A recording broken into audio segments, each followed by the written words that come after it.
आजकल heart attacks के cases इतने क्यों बढ़ रहे हैं? Even one of my family member is no more because of heart attack. इसके बहुत सारे रीजंस हैं। आज हम एक बहुत ही इंपॉर्टेंट रीजन के ऊपर बात करेंगे।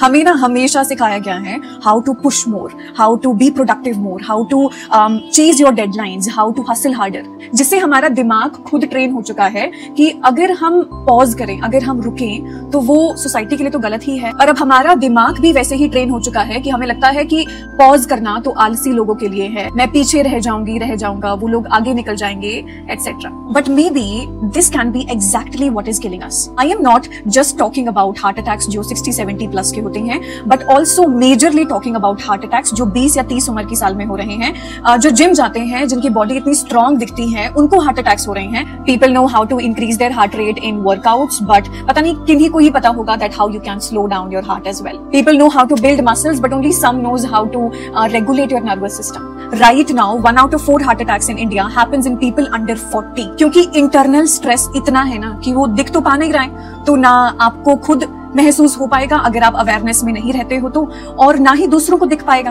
तो मैं हमेशा कहती हूँ कि बॉडी चाहे बाहर से कितनी भी स्ट्रांग क्यों ना दिख रही हो, अंदर से बहुत लोग बहुत कुछ झेल रहे हैं। And this is the major reason of heart attacks. Your body might look fit, but is your breath, mind and sleep healthy to.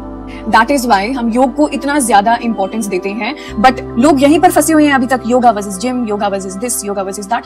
योग को आप कंपेयर नहीं कर सकते हो किसी भी चीज से। योग हर एक चीज में हो सकता है, चाहे आप जिम कर रहे हो, पिलाटेस कर रहे हो, कोई और वर्कआउट कर रहे हो, कुछ भी कर रहे हो अपने दिन में, बस आप प्रेजेंट हो और माइंडफुल हो अपनी ब्रेथ को लेके, तो बहुत ही ज्यादा। And that is why we give so much importance to our life force, our pranayama as well. जब हमारी ब्रीथ बहुत ही सॉफ्ट, बहुत ही स्लो, बहुत ही डीप होती है, तब आप महसूस करोगे कि हम बहुत ही ज्यादा माइंडफुल और प्रेजेंट स्टेट में होते हैं। तो हमारी ब्रेथ हमारे लिए बहुत इंपॉर्टेंट होनी चाहिए, क्योंकि बस हमें वो दिखती नहीं है ना, तो हम उसके लिए कुछ कर ही नहीं रहे हैं। आपको प्राणायाम एवरी सिंगल डे करना चाहिए, just like you do your workouts, because उसकी वजह से आप जिंदा हो। You are alive because of your breath, and the more you have your breath in control ना, द मोर आपका स्ट्रेस आपके कंट्रोल में आ जाएगा, आपके इमोशंस और आपके थॉट्स आपके कंट्रोल में आ जाएंगे। तो हमें खुद भी सीखना है और दूसरों को भी ये सिखाना है कि रुकना, स्लो डाउन करना, ब्रीथ करना स्लोली, हर एक मोमेंट को फील करना। Because slowing down does not mean stopping, and we know it. It means कि आप mindful रहकर भी वहां पहुंच जाओगे जो आपका गोल है।